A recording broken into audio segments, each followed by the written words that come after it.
Welcome to the Berwick Community Podcast, Real People, Real Stories. Today we've got Tony Hall.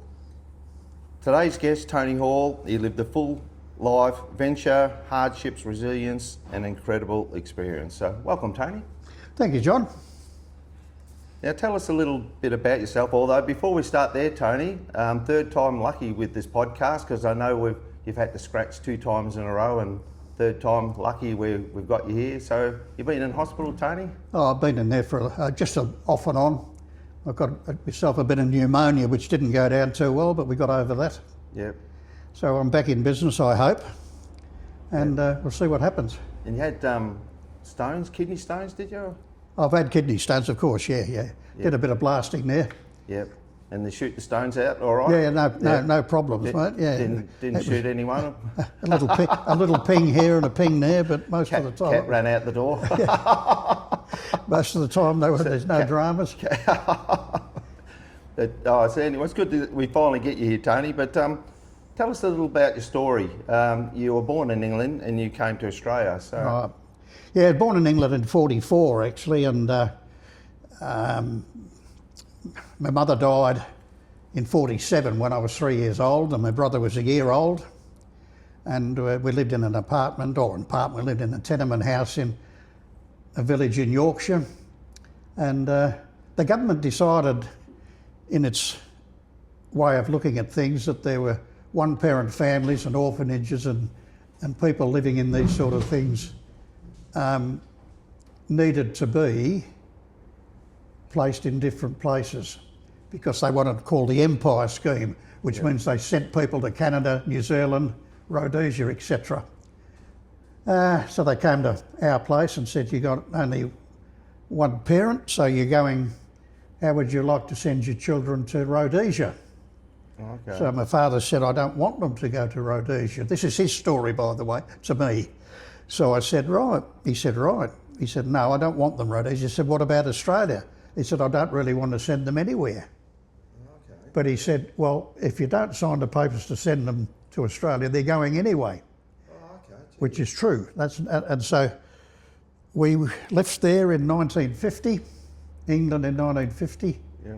How we got from Yorkshire to Southampton by train, because we went down on our own. I don't know who looked after us. I've got no idea.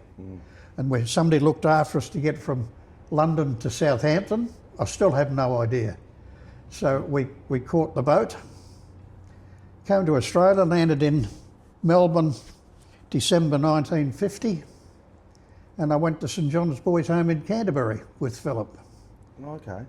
So you come over with your brother? Yep. And your dad? No, he didn't come. No. He wasn't there. No, he came late. He came 12 months later. Oh, okay. So the 2 of you come on a boat. Yes. There. And we actually got a picture of the boat, which I'll put on the screen here. So the New Australia, that's the one. Yeah. Can you remember that, Tony? Oh no, not a lot, because we were sort of segregated from most of the other crew, from the other passengers rather. Yeah. I think the only time I remember being outside was when we stopped off at, I think it was Port Said, and watched the people throw coins over for the kids on the boats down below, diving over to get the coins. You know. Okay. And how long did it take? That's usually about 4 weeks. No, it took us six weeks, John. 6 weeks to get there. So 6 weeks. So it's non-stop from. Yeah, non-stop. Well, we did stop at some ports. We stopped at Colombo, I think, in Sri Lanka. I'm not certain of this, but anyway, we stopped at Perth to let people off. Yeah. And then we came on to Melbourne. And when I got there, I finally found out that Philip and I, there was another 14 other boys, which I didn't know about until we got to Melbourne. We went to a home in Canterbury. Yeah, and that's a boys' home in Canterbury. That's the boys' home in Canterbury. Yeah, well, they looking back on that era, they were sort of bringing whoever they could over here to get Australia going from England, whether you pinched a loaf of bread or did something minor. I felt like it was any excuse to... It was really only just the fact that they were trying to even it out with all the people that died during the war and bring out the orphans and the one people families. Yeah. They considered that the best way to ease the population was to do what they call the Empire Scheme, which was to bring them to different countries. Yeah. So you went into the Canterbury Boys School. Home. Yeah, home. Tell us about that. What was that like? Yeah, I can for a little while. It was a pretty tough sort of a caper. I was there for 12 years, so you can imagine in 12 years it was hard growing up. We had a lot of different things. If you misbehaved, even if you didn't misbehave, you still got a fair belt nearly every day. So it didn't matter. They taught me a fair bit there. They taught the things they taught you. You know, I was taught manners. I must admit, they were taught how to respect and manners. Yeah. But the best thing they taught me was how to lie. Oh. Because I remember very truthfully, there's one fellow in charge. He'd say, "Now, whatever you do here, and no matter what happens, you come to us and tell us the truth if there's any problems."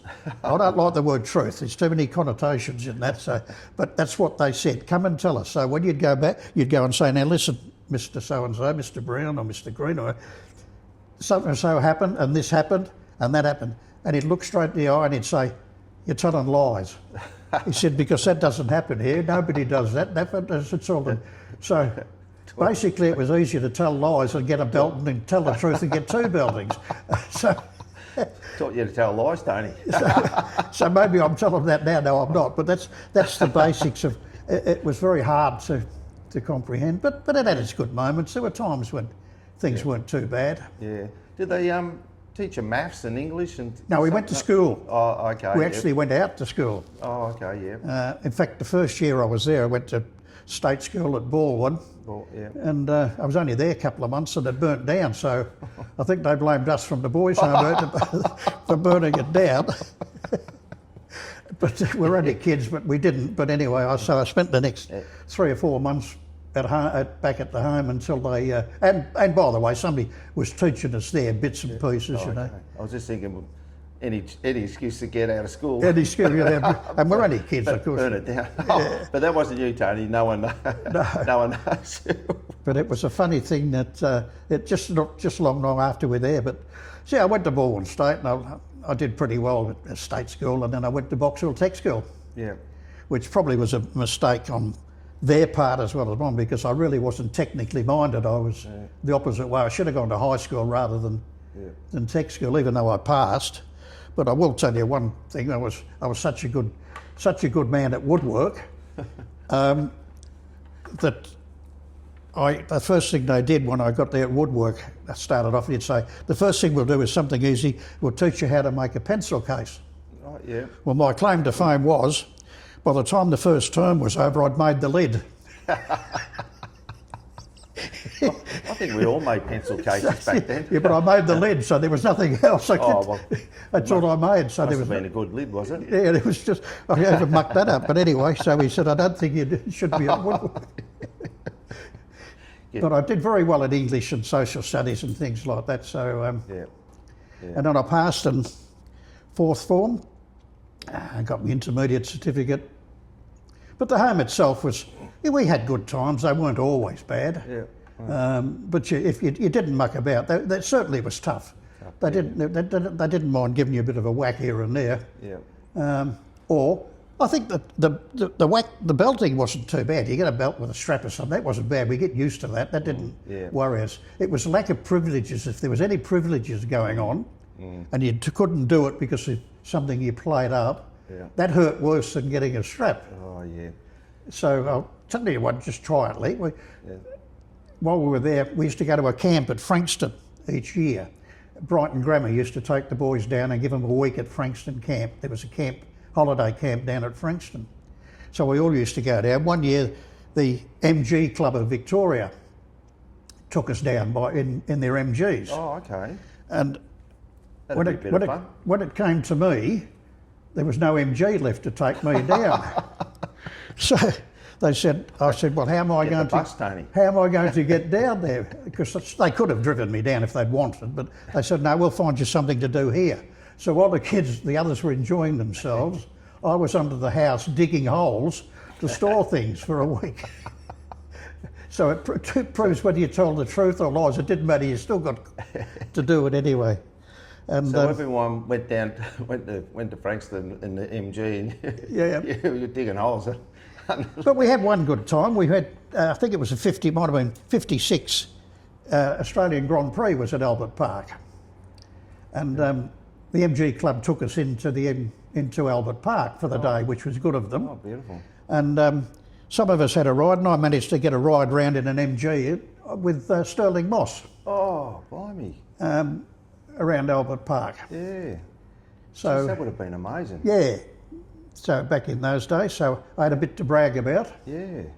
But we had visitors that come every now and then and see us. What was Sterling Moss like? Oh, just to me, I can't remember him particularly, but he was, well, one of the world's best drivers, wasn't he? He was, yeah. So, but he Friendly sort of bloke. scared the daylights out of me going around Albert Park in an MG, though, I can tell you, because there was no seatbelts back in those days, isn't there? Oh, yeah, and I don't think the... I think I was hanging on all the way around. I know I whizzed around Sandown Park one day and I think we were doing 140, 150 and that was fast enough for me, Tony, never mind 280 or whatever they do. And well, And no seatbelts. the circuit is nearly the same as it was back in '56 around the golf course and around the lake. Yeah, so I don't think it's changed a lot since back in. Pretty much the same there, Tony. Yeah, except that they've upgraded what, as you know, it's a different thing now. But we had visitors to the home and come and give us a bit of time, and just said to one of the boys before, a good old favourite of ours that used to come occasionally was Chief Little Wolf. And Chief Little Wolf was a wrestler back in the early 50s for those around in my time. Yeah. Him and Dirty Dick Rains used to battle it out. And Chief Little Wolf, of course, wasn't an Indian. He was born somewhere in New South Wales, but that doesn't matter anyway. Yeah, it was pretty popular back there, the wrestling. Yeah, the It wrestling still is, yeah, around here, and the boxing there, Yeah. Friday nights. Well, I knew we went occasionally to see my favourite boxer back in the early days. Then when I was kids in the home was George Bracken. Oh, okay, yeah, George. I used to like watching George. He was a brilliant boxer, George Bracken. Yeah. But we had fellas. We had William Boyd, alias Hopalong Cassidy, come out to the home once. But everybody, first thing they asked him, of course, "Where's your horse?" And what did he say? Well, it's still in America, isn't it? You can't do much about that, can you? But Yeah. In the boys' home itself, talking about boxing and wrestling, did they teach you that sort of stuff? yes, yep. They had sports. Yeah, well, and you taught yourself because somebody would want to fight you anyway. Oh, okay, yeah. You've got to remember there's 120 boys in the home, and you either toughened up, or they picked, or you were in trouble. You know, they looked. You know, there was most times. It's amazing. You'd fight between yourselves in the boys' home and not worry. But if you went outside and somebody wanted to pick you, now they'd all band together and help you out. So it was a case of, and everybody used to say, if it doesn't matter what you were, I know it's not that, but you'd catch a train and go from Canterbury to Box Hill and get off the train, and everybody, if anything happened, the first thing at school would say, "This has happened. I bet it's the kids from the boys' home that have done this." Yeah. We would get blamed for everything. Oh. We probably did most of it, but I can't remember. But we did got the blame for everything. But it was tough. And I suppose when you said you band together outside as a comradeship. Yeah, it is. 'Cause you're same situation. Yeah. Same age, I suppose. I still see some of them today. We've still got a few. I see we have reunions a bit. There's a lot that don't want to know about it. Yeah. But the ones that I know are the ones that spent a long time there. Yeah. The ones that spent short times there all thought there was no problems. But the longer you were there, the more things happened, of course, and you had to put up with it. But it was a tough life. It was tough. Yeah. So they looked after you, had a bed, they had your feed. I'll tell you a funny story about that, the bed, yeah. When I got old enough to go from the small boys to the bigger boys, they had a quadrangle. It was like an old American fort. You know, where the Indians come chasing into the fort. That's what it looked like with it, and it had a big flagpole in the middle, and blinds on the side. Yeah. And if you had a southerly wind or whatever it was, and it rained like hell, it'd rain and it'd nearly wash you away on that side. You'd grab your blanket and a blanket, no sheets on the bed, by the way, just a blanket. Just a blanket, yeah. And you'd run over the other side and get under the bed just so you wouldn't get wet. the old fort, I remember. And showers and things. Yeah, so you had the meals at bed. Well, meals, I won't go into the showers. meals. Were they hot, the showers? Yeah, but I won't go into the meals particularly. I'll tell you one story because it's true. That I used to do kitchen duty, and we had an old chef. I won't tell you his name. It's not fair to him. He might have family everywhere, but he used to make porridge in a great big bowl in the morning, and I'd have to give him a hand doing this and doing that. And what he'd smoke a pipe, and he'd smoke a pipe while he's making the porridge. Oh, And of course, when he got to the end, he'd tap it on the end of the porridge bowl, wouldn't it? And there was a big black slick and go right across. he's adding some flavour to It it. had flavour Tony. to the porridge. And then he'd mix all that in, and he'd try and cut somebody's hair at the same time, sitting next to you on a stool. So, and just one more, just to finish it off for you on that score. He had a big butter fridge outside. You know, us kids never got butter. Well, we might got a little pat here and there, or a butter fridge outside had 12 different separate compartments with all little locks on it, etc. So we used to nick his butter and he couldn't work out how we were nicking his butter with these locks on. So he kept putting bigger locks on and bigger locks on and bigger locks on until it looked like Fort Knox with the locks. They were about 4 foot long. And he couldn't understand that kids are smart. What we did was a screwdriver and took the hinge off at the side of the door, took the butter out and put the hinge back on. So kids are smarter than you think when you're desperate to afford. And the same with the bread bin as well. It sounds like they taught you a few things. But we didn't do it for fun. We did it because we were hungry. Yeah, yeah. And that is true. Get your hands on the butter, yeah. Yeah. Yeah, well, you had plenty of porridge then and butter and... Yeah, and the porridge was we didn't get it hot, it was cold. And it depends on what sort of porridge you used. If you turned the dish upside down, it wouldn't fall out. So, anyway, I that's... know I hit the chat before and I mentioned, was there anyone that was an influence? I'm talking a good one here. You know, was anyone that stood out that you... Or one of the guys yourself? No, in the home there was nobody that influenced me from the staff. I didn't. No. I must admit I was not a favourite of the staff. I won't tell the story of it because it's not. But I was belted once with a bamboo cane. So I wasn't very pleased about that because I told the truth about what happened. And the first thing he said, "You're telling lies. And you're from England." And I said, "Yeah." He said, "Well, all you people from England tell lies." No, okay. Not some, all. Oh, okay. So I said, "Oh yeah." Well, anyway, so he hit me. He got me to cut bamboo, and come back and he soaked it in a bit of vinegar overnight and split it and give me a whack the following night with it. It hurt. Oh, okay. Yeah.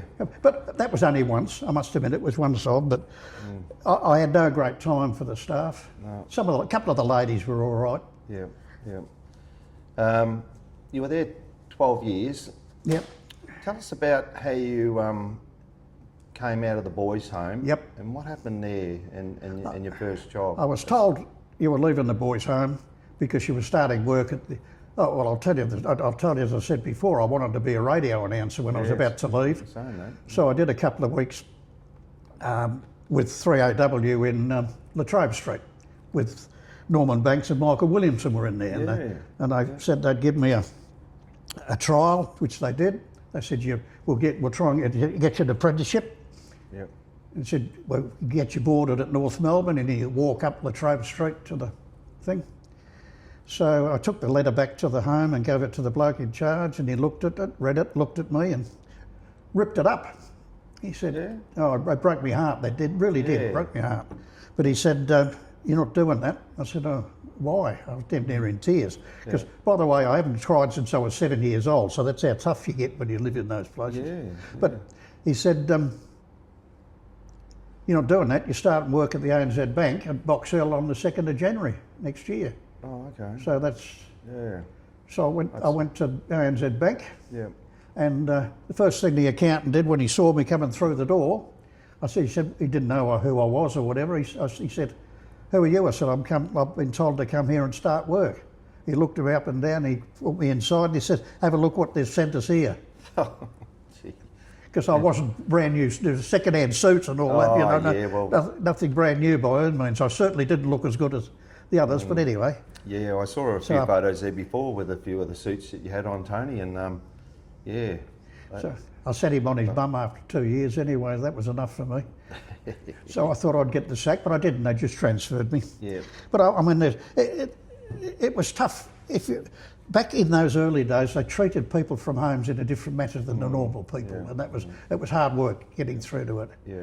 And at the same time, I went and boarded with a bloke, an old fella out of the home. He was, Tell us about that, Tony. When Seth, you, yeah. That's see, a bit of an interesting story. because while I was in the home, and I did in the hostel side of the home, I used to bring me wages home, and they'd give you, which was right in the home itself or the hostel.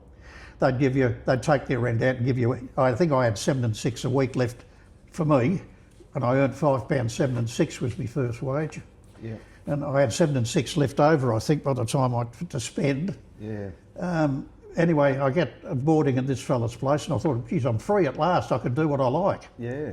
Anyway, the second time, after the first time I went, he said, the second week, he said, come here. I said, yeah.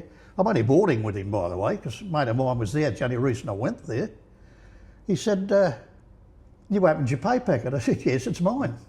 He said, you don't open your pay packet till you come here to me. Give me your pay packet. Yeah. I'll take out what you owe me, and what I think's left over is for you. Oh, okay. And that, I thought, he said, and if you don't do that, I've had an arrangement with the home that you go back. Oh, blimey. Yeah. And I thought, well, I don't really want that. So I said, so I did this for a while. Yeah. And then he moved house. And as soon as he moved house, I moved. Oh, I see. And So he didn't have an arrangement with the boys' home. No, it was a load of rubbish. So he was just getting his hands on the just on the making money. sure that he'd just seen how much I got and how much he could get out of it. Yeah, so he was taking your wages and giving so much back to you. Yep. Well, that's a tough early experience coming out of home and into that environment. Well, you're basically doing the same thing. It's like being in the home again, isn't it? Yeah. So anyway, it doesn't matter. We got out of that. I went with a mate of mine to Kew. Yeah. And he was in a bungalow out the back of this property, and I got out there with him. Yeah. Yeah. So you So I went out there. moved away from all that situation. But And then you were working, but one of the stories I love is tell us about the win you had on the Greyhounds. You had a half decent win on the Greyhounds one night. yeah, I was. That sort of changed your life a bit, didn't it? Yeah, 'Cause we- it sent you in we, another direction. We had I was working in the ANZ Bank. You're not supposed to gamble or bet in the ANZ Bank back in those days, but I'm being a kid that didn't know a lot about things that went on, and I decided that I'd have a bet anyway. Blow the bank, I'd have a bet. Yeah. As long as you did your job properly and didn't steal anything, and Yeah. that was the main thing. So I went to the Dogs. I went to Greyhounds at Olympic Park, Yeah. and I backed the winner at 10-1, and I Beautiful. I had a couple of $100, a couple of £100 back then, pound on nice, that. So nice.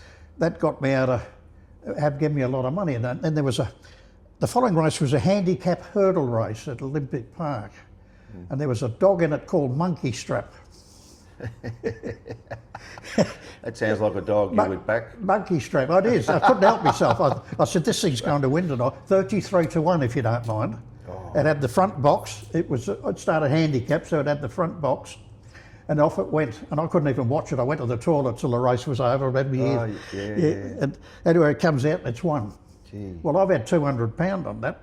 £100 each way on it at different bookies. So imagine how much money I've won at 33-1 on those days. Yeah.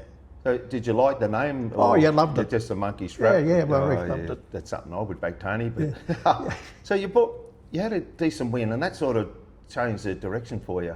Tell us about that. You bought a car and you started. Yeah. Oh well, my mate actually bought the car, and I was paid him sort of thing with it. Yeah, we bought an old Zephyr, and we decided we'd leave the bank and we'd go scouting around. We'd disappear. So we headed for Queensland because we had a friend of ours that worked in the bank. His parents lived in Cairns, so we thought we'd go up and see him while he was on holidays. So we marched up through near south and into Cairns, and we stayed a while in Cairns at a time around Ellis Beach and a few other places up around there. I've forgotten the name of a couple of them, but it doesn't matter. We went to Port Douglas and a few other things, and when I came back to then one morning I get up, and the fellow at the hotel motel up there at Trinity Beach, whatever it was, Trinity Beach Hotel Motel, whatever he says, Yeah, he said, your mate's gone. I said, what do you mean my mate's gone? He's gone. They said, where's he gone? New Zealand. Oh, I said, thanks, that's very nice of him to tell me. He just got up and left and went to New Kind of Zealand. left, yeah. But I won't say why or what, but Oh, yeah. it's not fair to the fellow up there, I suppose, to tell him. Yeah. But he went, and that was it. So I got myself. Power of love, Tony. The power of love. Yeah, So, was that so? That road trip would that be nearly classed as like a pub crawl, but a well, to a degree. 4 week. Yeah, absolutely. Going to all the pubs and working your way up, and then to a degree. Yeah. We didn't have first gear, so we used to sit on top of the hill in Queensland in Brisbane, and you'd go up the top of this hill, and you'd wait for the lights to change at the bottom, especially early in the morning when there's not much traffic, and go like the powers of hell down the road and up it so you get up the other side. They were the big hills up in Brisbane there, and if you didn't, you had to come back around the block and go up again and start again. come back into the pub again. And start again. It's just, so I thought we used to go out and then I followed the Greyhound bus from Townsville through Mount Isa to Katherine to Darwin. Yeah. And Yeah, you got to Darwin, yeah. yeah, I got to Darwin and saw my brother in Darwin, who I hadn't seen for quite a while. Philip was in Darwin at the time. Yeah. So I spent a couple of weeks with Philip, and I thought, well, I'm getting a reasonably bit short of money, I better get a job. So Yeah, so it's interesting because from that win with the Greyhounds took you on a massive pub crawl it did. up to Darwin, and then tell us about you got a job, and the job was a Well, boat. that's- Tell us about that one. Yeah, well, just about, in fact, I saw Philip, and Philip said, well, you can't stay with us forever. I said, no, I know. There's a few people living there, and I thought, I can't. So I thought, and there's an ad in the paper, it said somebody with some raw intelligence or whatever it was, something professional. I said, well, that'll do me. And so it sounds like a desk job. So I went and found, I went to, I said to this bloke, and I thought his name was Baden Powell. So I said, yeah. What he said, we're being a time in mob. He said, oh yes, you've got a bit of a whatever, nous or whatever it is. Yeah. Yeah, we'll give you a job. He said, have you got a passport? I said, no, I've got nothing. So within a couple of days, he had me a passport. I had my injections and everything. I won't go. Printed his own passport. I think he must have had his own printing press, but Pretty anyway, quick, though. there's no record of it, so I can't be in any trouble with it. And he said, now go down to the wharf, down to the docks. I said, yeah, what for? He said, there's a ship down there, we're going on that. I said, geez, I didn't realise this, I didn't know about this. Yeah. I said, oh, well, it's something different. I get down and I'm sitting in there at the wharf and I can't see a ship anywhere, can't see a boat anywhere. So about 4 hours later, I saw this mast coming up. Oh, okay, yeah. It's about because there's a 27-foot tide drop in Darwin. Oh. So I'm sitting there waiting for this boat. It's down there, and I'm sitting waiting for it. And so when it comes up, there it is, the Bluff Creek. I said, oh. Okay. So I said, oh, listen, been told I've got to report here. Mm. So he said, yep, and you get. So you couldn't see the boat from I couldn't see it, but until it came up with the tide. Oh, okay, I thought you were going to say you got in a submarine. No, couldn't see, no, you couldn't see that until couldn't the see the tide. boat until it came up. Until the tide came up. Gee. So when we get into there, he said, right, come here and I'll show you where you're sleeping. So he took me down to the front of the boat, into the hole down the front. Mm. And there I am sleeping on top of pipes on a hammock. Oh. On a hammock. Yeah, and was there's that pipes. comfortable? There's diesel smell everywhere. Yeah. So that was all right. So I said, where are we going? He said, oh, just around the, Around the corner. Anyway, next morning we moved. We're off. Yep. And we're halfway, a couple of days, I thought we were going around Darwin Harbour and around these places. I didn't have a clue where we were going. So I finally, after 2 days, and we haven't seen land for, I thought, where are we going? I can't see anything here. He said, we're going to Borneo. And I made myself sick. I was sick for the next... That's why you needed the passport, Tony. Yes, I know. And I didn't realise it then. You ever get those guys come up and want to check it? He said, we're going to Borneo. I said, oh, are we? He said, yeah. There were two boats, the Bluff Creek and the Oil Creek. Yeah. So we're heading around up the north of, up the, Celebi Sea, heading toward Borneo. And there's this the first time of anything, this fishing boat comes out. Yeah. He's got a machine gun on the front of the fishing boat. Blimey. They're Indonesians, but being the reason, of course, it was just the confrontation of Malaysia between Malaysia and Britain had just finished. Okay, yeah. So they had all these ships, and he's pointing this damn thing. And we've got a rusty old 303. It's the only gun we had on board. I don't think it's been fired since the First World War. So anyway, fortunately, the cook on the boat could speak fluent Malay. So by the time he did all the gizmerol with him and understood what he was talking about, we did swaps for Coca-Cola, and he gave us fish and fruit, and we gave him Coca-Cola and something else. And Bribery, Tony. bribery, yeah. But we got out. It's the only way we could get out of it. Yeah. I thought we were going to go scary, on. a boat coming up with a machine gun looking at you. Yeah.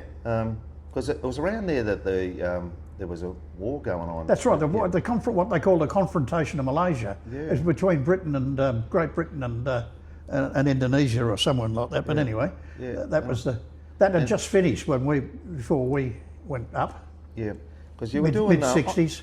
On the boat. You were doing what was the boat doing? Exploring. Oil exploration. Oil exploration. Yeah. Yeah, we're using it.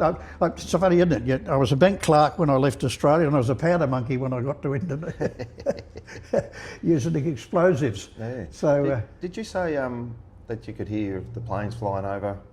Yeah. Well, at the time, we're working in the South China Sea between the Philippines and Borneo, and working out, checking, looking for oil, surveying for oil on the South China Sea, and the aeroplanes would be taking off from Guam, which was an island off the north coast, and instead of flying directly from Guam to Vietnam, they'd come down and then up the South China Sea, and you could hear them. This is a couple of 100 mile away, but they were. It's unbelievable. You could hear the bombs dropping. Yeah. It was that quiet. It was that quiet and eerie. Yeah, that'd be frightening. Oh, I can imagine, especially in the evening, on a boat, out in the ocean, and hearing these noises, and you just don't know whether. Well, we knew when to finish what it was, but but at the first lot, I didn't. And I've never heard that ocean, that South China, when it's quiet, and I mean quiet. All you could hear all night was plop, plop, the flying fish and stuff. Did you catch any? No, they used to jump on board anyway when the lights were on. They did. Did they? Gee. Yes. So with the exploratory, did you actually discover any good discoveries? Oh yeah, we knew it. Yeah, we did that. Well, after doing Borneo, etc., because we were working for Shell up in Borneo, and after that we came back to Australia to Port Hedland. Yeah. And at Port Hedland we fixed everything up at Port Hedland, and then we went to Onslow, which is down from Port Hedland. I had my headquarters at Onslow, and we did the Barrow Island. We surveyed all of Barrow Island. There's a fair bit of oil around gas around Barrow Island. I think that's being used still today. So should be anyway. Yeah. Plenty of it. Okay. So we did all that. We did that section, and I had to go up and down from Perth a fair bit. Yeah. So. So up around there, how long were you there, Tony? And then you made your way back, came back to Darwin. So you're out on the boat for how long was it? We were on the boat, all up, I can't recall, to be honest with you, John, all up. It's probably 8-9 months around Borneo, etc. It's a fair while. And then into Port Hedland, into Onslow. Yeah. And then from there, we went from Onslow back to Perth, up to Fremantle, and we got the boat into the Australian Bight. Yep. And they surveyed a lot of the Bight then, and I was working onshore then. I wasn't on the boat then, I was doing the onshore part from Cocklebiddy and Kaiguna and those places on the air highway. Yeah. So you come back to Australia. Just quickly on that air highway while we were working there, we went down the road to 60 Mile and had a big drink at the pub that night. It's the closest pub to us. As you do. So I had a good night. Coming back at 6 o'clock in the morning when it's just daylight and the sun's coming up, and I'm half down, and I said to the boys, I think we better go back and have another drink. And they said, why? I said, because there's an aeroplane coming down the bloody road there. It was. They used to land, there was no airport there, but Kaiguna and these DC-3s or whatever, smaller planes, would land on the air highway and taxi off and into. Okay. And there's a sign, used to be a sign up, beware of aeroplanes. Oh, blimey. I thought they thought it was flying, but it's not, it's landing. They're landing. Yeah. You have to dive out the way, Tony, did you, when you come I didn't know what I was doing. I said, we better go back for another drink, I think. Go back. Anyway. Yeah, so that's an amazing journey. And then, so you came what happened after that? Because you brought yourself back to Melbourne. Stayed a while in Melbourne, just Yeah. hanging around. Then we went over to get a boat. They went over and got a boat from in America Yeah. called the Dansler Spruce. Okay. Yeah. It used to be it was the Dansler Spruce when it was in Alaska, but it was renamed the Western Spruce. And the Western Spruce that was brought out through into New Zealand to operate out of New Zealand. Yeah. And at a Welsh pool, at a Westport and Nelson in New Zealand, but there's no oil there, so it didn't matter. So then the boat came over to Victoria, back to Port Welshpool in Victoria, Yeah. whereas unfortunately they were loading liquid oxygen one night ready to go out, and the boat caught fire and while they were loading, Yeah. and it destroyed the whole boat, 3 dead and 20 injured. Oh, gee. That was Sad, March the 22nd, 1969, Yeah. to be precise. Yeah. So that's when it was time for me to leave. Yeah. Time to you lose. And so what did you do after that? You what did you work after that? What was your job? Oh yeah, I was back to Melbourne. I did a couple of things. I worked for a finance company Yeah. and went to Warrnambool for a couple of years, Yeah. which was good. Played a bit of footy down in Warrnambool. Yeah. Not much, but Go quite all right a at bit. the football team? Eh? You a good footballer? No, average. I played average, just smaller leagues. I never played anything big. Smaller leagues Yeah. and different places. When I was a young kid, I went to Quambatook for 1 year under a false name so I could get in the pub. I was underage. It's the only way you could do anything. I think a lot of football I know in my footy days is couldn't wait to training finish, just head to the bar and having a few beers with Of course, boys. you trained on Bushfield in the Warrnambool District League, which you trained on beer and pies. It didn't matter. That was the old style, wasn't it? They were good guys down there. I had a game down there, but they were good guys down there. And there's nothing at Bushfield except just a football ground. No houses or anything, just a football ground. And of course you had a barrel and pies there. I noticed one of the things with you, Tony, you're an upbeat, optimistic sort of type of person. Has that helped you, or? Well, you have helped to be a lot? optimistic, John, because Just when you put it to you this way, I never saw much of my father. He didn't have much to do with us, so I won't talk about him. He wasn't the best of fathers, but that can't be helped. He was still my father. Yeah. You've only got yourself. Yeah. And without other family or without other things, you've got to be optimistic. You've got to learn to be yourself. Once you've done it hard, it doesn't become hard anymore. It's just parcel of the day. Yeah. Yeah. This is it. You can only sort of go down so far. Yeah. I know my mum used to say, only goes down so far, and guess what? You start going up. No, But it toughened you up those early days, and then that's the only reason I'm around now is because I had a tough upbringing, yeah. and I tried to look after my brother. My grandmother, before we left England, she made sure, she said, whatever you do, you look after your brother, and whatever you do. Yeah. And I think I let him down a bit because unfortunately he died when he was 40. Yeah. And I should have been there for him, and I don't think I was there enough for him at times. But you can't have everything, you can't do everything. Yeah. Yeah, and communications, it was different there. I mean, we didn't have phones like we have now where you can ring None someone of that. or... None of that. And it was all look after yourself, and then and if there's something that had to be done, do it. Yeah. Do it. Yeah.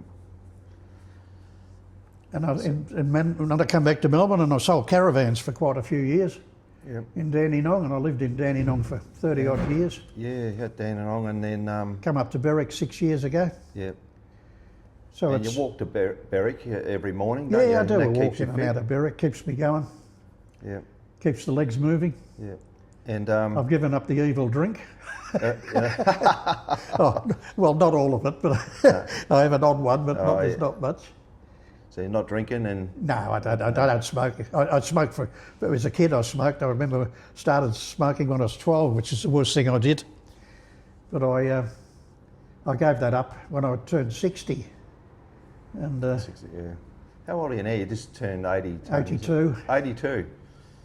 Oh, well, you're looking at $1 million for 82. You've still got a fair bit of hair I'll on probably your look head. better when I'm 83. So what do you enjoy now? I know you love the coffee club every Saturday morning. Yes, I with the think boys. that they're good. It's good. It gives me something to do. It gives me different people. Yeah. Different people. You talk different things. I know we talk a lot of rubbish at times, but that's the best part of it. I know the stories get bigger and bigger each week. It's been going for 2 years now. So the fish are massive now, aren't they? Of course they are, yeah. They started small. Yeah. I remember talking about that fishing stuff when we used to do the surveys around Borneo and all those places. We used to use explosives and we'd blow up a lot of fish, especially in shallower water around the reefs. Blow up hundreds and hundreds, unfortunately, and I mean unfortunately, but that was what they did. And the locals would follow behind you and pick them all up. Yeah. Yeah, the fish we'd never kill. They wouldn't. You know, they'd stun a lot rather than kill. And they reckon they were the best thing that ever happened to Stun fish. Oh yeah, they didn't have to worry about fishing. They would just come behind us, and including the sharks. Hundreds of sharks. You could never kill a shark. With explosives, like we got a lot of fish, but sharks, no, they were a different kettle of fish. Yeah. Well, they are, aren't they? So what's life like now, Tony? And you know, everything's going good. You like the coffee club? Oh, I don't do much. Just I've got a couple of mates I go and see. We have a couple of reunions with some of the boys that are still left on the home. We have those. Yeah. We have once 3 or 4 months that we get together. We're slowly diminishing, I must admit. Yeah. Sometimes we go up to Berrigan in New South and have a bit of a get together up there. Yeah. Which is good. I quite enjoy it. Yeah. Just one of my mate's birthdays, so I won't tell his name, but one's his birthday today. So when I get off here, I'll better go and send him a happy birthday. He's 85. So 85, yeah. with some of us, there's not that many that I can remember coming out of the home that were enormously long-lived. Because I think it took its toll on you early, especially if you were there a long time. It really did. It was hard work. It took its toll on you in the finish. Yeah. I mean, I still think the hardest thing I put up with, John, I'll tell you right now, and I probably shouldn't, because you should let all this go. But once you've been in an institution for any length of time, no matter what sort of institution, it remains with you. I can't get it out of the system. And I had a bit of trouble with relationships. I found it hard to get long-lasting relationships. Whole relationships, Yeah, because I was more frightened of anything that if I had it's when I got married and my wife said, how about we have children? And I said, well, I didn't say anything, but I thought, no, because that's what put me off the ball, because I thought, if I get married and something happens to either of us or one of us or whatever, and we have kids, they may end up where I ended up, and I can't, I don't want that. Had that in your back of your mind. And Yeah, all the time, John, all the time. So it upset me. I should have had them because I would have been better off. Yeah. But it's just the way it worked out. It worked out there. So, well, amazing story there, Tony. We ran out of time, probably over the limit, but that's good because it's nice hearing this and your life. All right, mate. And I want to thank you for coming on. But Tony, you travelled from England to Australia, overcome challenges, had an amazing adventure, built friendships, good friendships. Any piece of advice that you was there anything you would change this? I'd change a lot of could? things. Yeah. I must admit, I would change my life a lot. Yeah. I'm not saying people should, but I would change mine a lot. Absolutely change it a lot. But you can't change what you have when it's over. It's too late. Yeah, well, that's it. But the point is, I've done it. Yeah. At least, I put it to you this way, though, I've seen a lot of the world as a younger person. I haven't done it. I mean, I was very fortunate in 2015 that I went on a cruise with some friends of ours from the home, etc. And we went to Gallipoli to see the 100th year anniversary at Gallipoli. Oh, blimey. And That'd be amazing. so it was worth the. So I've done that as related to that. So some good things. Yeah, I've had some good things. Yeah, Not everything's been bad. It's just or hard, but the upbringing was tough. Yeah. It was. I fought for survival for quite a while because I had no backup, and you're on your own. On your own, yeah. So you've got to look at yourself, you know. Yeah, yeah. But anyway, most of it's pretty enjoyable. Yeah, and you're still alive today. And like Still I said, alive, you're a happy bloke, so it's amazing. You got to try, don't you? Yeah, so, well, thanks everyone for listening. I want to thank you for coming along and joining the podcast there, Tony. So, amazing story. Real people, real stories. Until next time, bye for now. Thank you. Thanks, Good on Bill. you, Tony. Done well, mate. There's probably another hour I can give you too, but I did.